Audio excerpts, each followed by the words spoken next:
那时候那是1126庆杭之变，金人南下啊，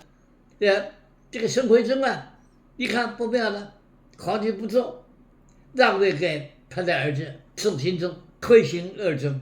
从此就流落在北方，不曾回来啊。好了，然后清照夫妇就跟着政府南迁，那就是宋高宗啊。我们曾经介绍这个宋高宗，他不想打，可不可以打？可以打啊，他不想，为什么？很简单啊，宋徽宗、宋钦宗被掳去了啊，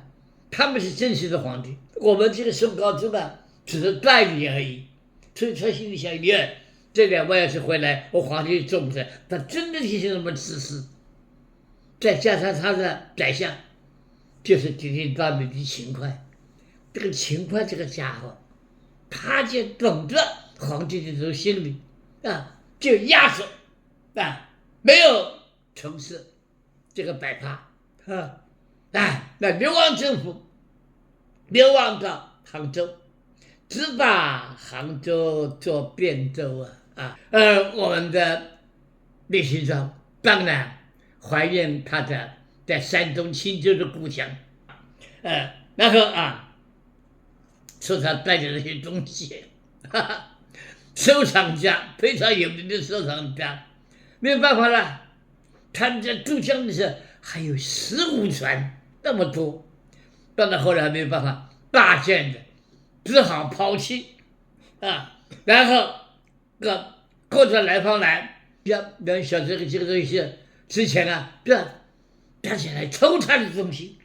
又损失了然后这个赵文成去世之后李鸿章晓得受不了了，没办法了只好把它通通献给朝廷。朝廷那个时候很弱没有用你不然他会收下来，结果是落在一个将军的手里头，全部被他拿过去了。完了，这个他们辛辛苦苦收集的有一个目录叫《金丝录》，但是全部完蛋这是收藏家的财产全部报销。然后是赵明诚，赵明诚做官还没有上任他就生病了他性子又急，那么一照任上就赶快吃良药，希望能够恢复。你晓得这个病呢，是就是一触就不达了，是吧这个那个急症比较缓医，你愈是急愈是不成，结果病重。李鸿章赶去，他大服良药不可为，就这样子去世了收藏品全完了。最严重的是赵明诚的去世只剩下可怜的李鸿章一个人，49岁，国王家破人死，他没有后代49岁，你叫他这个日子怎么过据说他改嫁给张汝舟，张汝舟是当时跟着政府到南方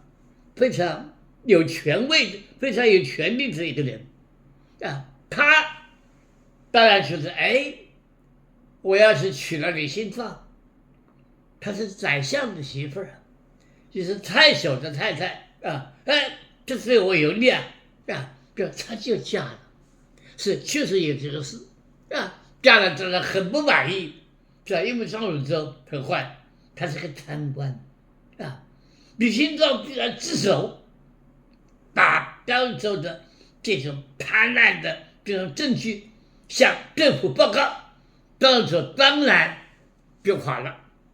可是当时的规矩说一个妻子自首丈夫，妻子要受到连带的还好我们李鸿章朝中有人同情他没有犯罪，他那个改嫁是事实，也是无奈也是非常痛苦的一种经验